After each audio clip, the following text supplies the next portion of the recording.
우리가 하나님을 사랑한다고 말하지만 막연한 고백이고 허공을 치는 메아리에 불과할 수 있습니다.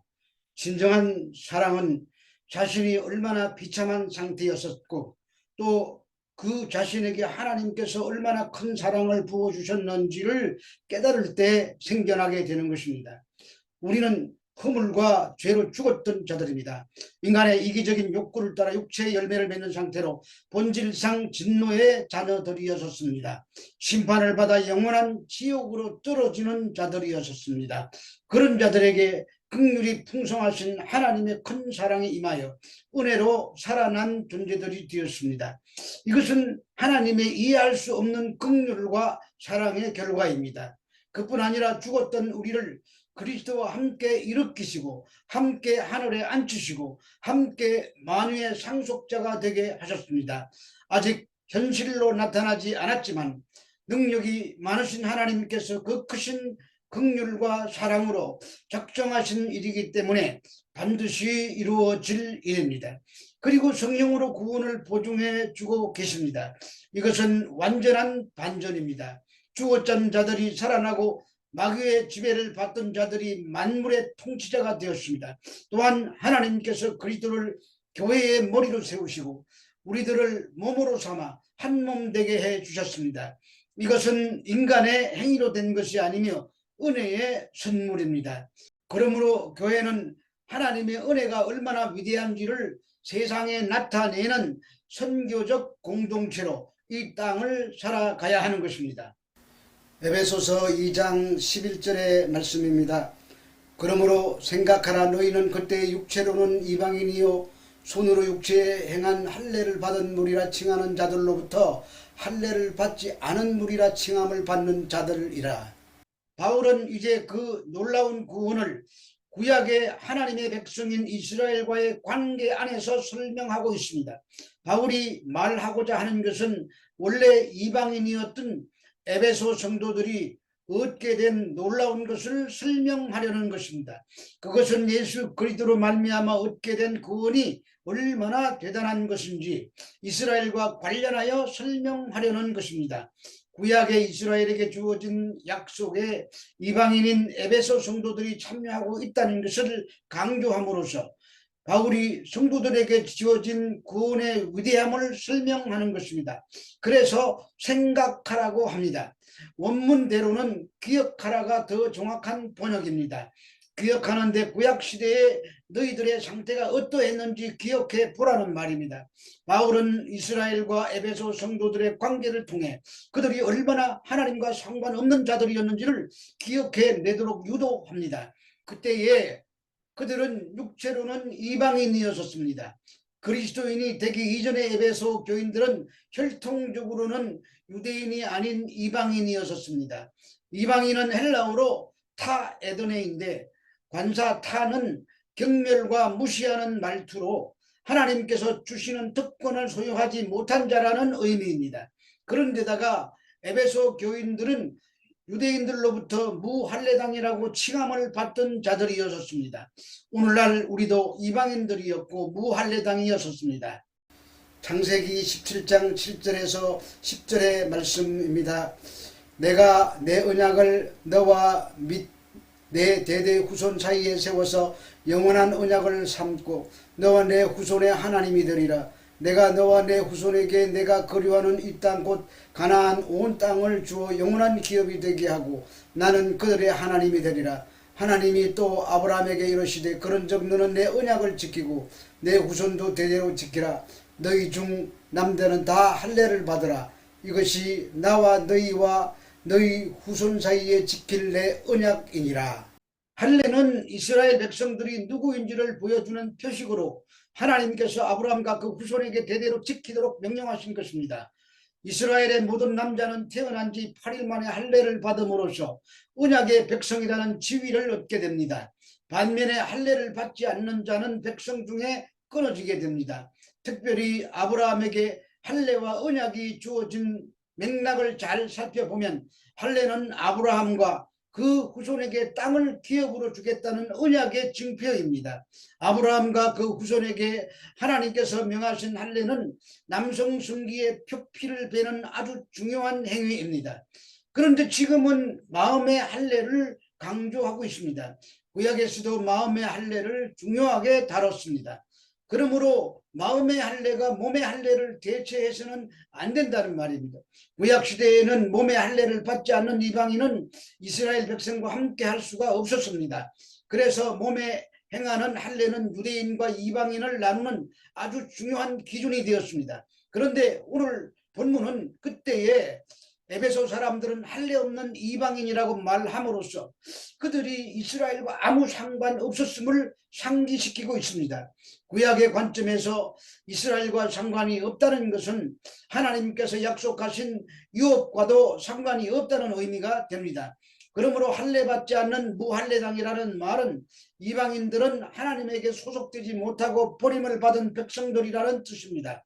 그런데 여기서 할례당이라고 칭하는 자들의 헬라어 테스 레고메네스 페리토메스는 문자적으로 소위 할례당이라고 부르는 자들이라는 뜻인데, 이방인은 무할례당이라고 무시하는 유대인들의 태도를 비꼬는 의미를 가진 말투입니다. 그래서 바울은 빌립보서 3장 2절에서나 골로새서 2장 11절에서 진정한 의미의 할례는 외적 표식이 아니라 마음의 할례라고 말하고 있는 것입니다. 그러므로 에베소 교인들이나 현재 우리 성도들은 혈통적으로는 아브라함의 후손이 아닌 이방인이었으며 하나님의 언약 아래 들어있지도 않았던 무할례당이었다는 사실을 잊어서는 안 된다는 말입니다. 에베소서 2장 12절의 말씀입니다. 그때에 너희는 그리스도 밖에 있었고 이스라엘 나라 밖의 사람이라 약속의 언약들에 대하여는 외인이요 세상에서 소망이 없고 하나님과 없는 자이더니, 에베소 성도들을 향해서 그때에 너희는 그리스도 밖에 있었다고 합니다. 그리스도인이 되지 못했다는 말이 아니라 에베소 교인들이 이스라엘과 분리되었다는 뜻이며 하나님과 상관없는 사람들이었다는 말입니다.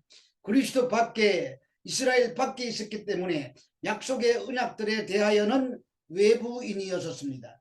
여기서 언약들에 대해 해당되는 헬라어 톤 디아데코는 하나님께서 아브라함과 이삭과 야곱 그리고 다윗에게 하신 언약들로서 이 언약들은 하나님과 이스라엘과의 특별한 관계를 나타냅니다. 그러므로 이 언약의 외부인이라는 말도 하나님으로부터 받을 유업이 없는 사람이라는 뜻이 되는 것입니다. 그래서 에베소 사람들 같은 이방인들은 하나님이 없기에 소망도 없는 존재들이었던 것입니다. 그런데 오늘날 기독교를 비아냥거리는 사람들 중에는 왜 우리 민족 고유의 신도 있는데 다른 민족의 신을 믿어야 하는가라고 말하는 자들이 있습니다. 이에 대해 우리가 어떻게 대답할 수 있을지 생각해 보아야 합니다. 성경이 가리키는 인류의 구원은 유대인에게서 나며 그리스도가 육신으로는 이스라엘 사람입니다. 또한 그리스도의 이름으로 죄사함 받게 하는 회개가 예루살렘에서 시작하여 모든 족속에게 전파되었습니다.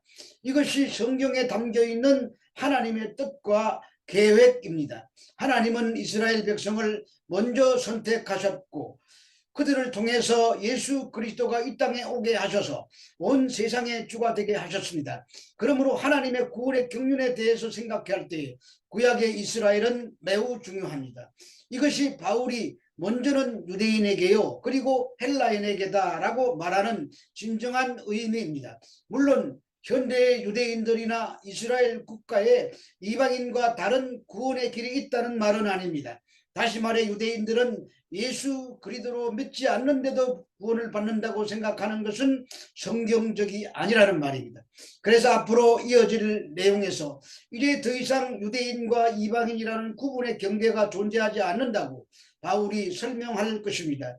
이방인이었던 에베소 교인들이나 현재 우리들에게 놀라운 일이 일어난 것입니다. 에베소서 2장 13절의 말씀입니다. 이제는 전에 멀리 있던 너희가 그리스도 예수 안에서 그리스도의 피로 가까워졌느니라. 13절도 4절의 말씀처럼 놀라운 반전의 선언입니다. 여기서도 한글 성경은 그러나라는 접속사를 생략해서 그 놀라운 반전의 감격을 살려내지 못하고 있습니다. 그러나 이제는 이라는 표현도 완전히 달라진 신부님을 격정적으로 표현한 말입니다. 그것은 전에 멀리 있던 이방인들이 이제는 가까워졌다는 말입니다. 이전에는 하나님의 백성과 그 언약에서 멀리 떨어져 있었던 이방인들이 이제는 가까워지게 되었습니다.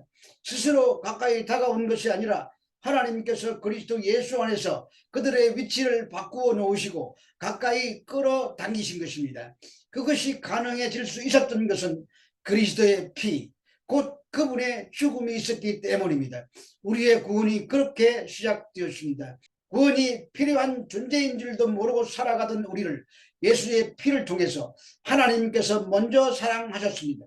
보혈의 공로라는 말은 성도라면 수천 번도 더 들었을 말입니다. 이 말씀은 이방인들에게 하시는 말씀이지만 이방인만이 아니라 이제 유대인들조차도 오직 그리스도의 피로만 하나님께 가까워질 수 있습니다. 구약 성경은 인간은 스스로 하나님께 가까이 나아갈 수 없음을 설명해 주는 하나님의 말씀입니다. 하나님께서는 이스라엘 유대인들에게 율법을 주셨습니다. 율법을 가지고 자신들의 죄를 알고 회개하고 예수님을 믿은 것이 아닙니다. 오히려 예수님을 율법을 어기는 자라고 배척하고 죽인 자들입니다.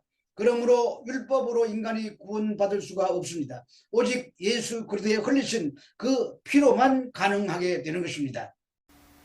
고린도전서 1장 18절의 말씀입니다. 십자가의 도가 멸망하는 자들에게는 미련한 것이요 구원을 받는 우리에게는 하나님의 능력이라. 십자가에 못 박힌 그리스도는 유대인에게나 이방인에게 그립기고 미련한 것입니다. 모두 저주와 실패로 보이기 때문입니다. 오직 구원을 얻는 자에게만 하나님의 능력으로 보일 뿐입니다. 그러므로 2000년 전이나 오늘날이나 십자가에 못 박히신 예수, 오직 예수 그리스도의 피로만 구원이 일어난다는 것을 믿는 것은 사람의 실력이 아닙니다. 이것은 십자가의 완성을 성령을 통하여 선물로 받은 자들에게만 일어나는 일입니다. 그들은 예수 그리스도의 피만이 그때에서 이제라는 자리로 넘어가게 되었다고 고백할 수밖에 없습니다. 이런 자들은 그 어떤 자신의 행위나 육체를 자랑할 것이 없습니다. 자기를 자랑한다는 것은 아직 그때에 속해 있다는 모습입니다. 이때에 들어온 자라면 자신의 약함을 자랑하게 됩니다. 나는 이런 자였는데 예수 그리스도의 피로 이렇게 되었다고 고백하게 된다는 말입니다. 우리가 전에는 허물과 죄로 죽었었기에 본질상 진노의 자녀였었습니다. 그런데 하나님의 자녀가 되었고 하나님의 영원한 기업을 받을 수 있게 된 것도 예수 그리스도의 피로 되었습니다. 전에는 죄와 사망의 왕노릇하는 가운데서 이 세상에 신이 끌면 끄는 대로 갈 수밖에 없었는데 이제는 의와 생명이 왕노릇하는 곳에서 성령의 이끄심을 받으며 살게 되었습니다. 이 또한 예수 그리스도의 피로 된 것입니다. 반전과 반전의 핵심은 예수의 피입니다. 이 복된 소식을 믿음으로 반전과 반전의 복된 신분을 가진 자로서 승리하는 삶이 일생에 걸쳐 연속되시기를 우리 주 예수 그리스도 이름으로 축원합니다.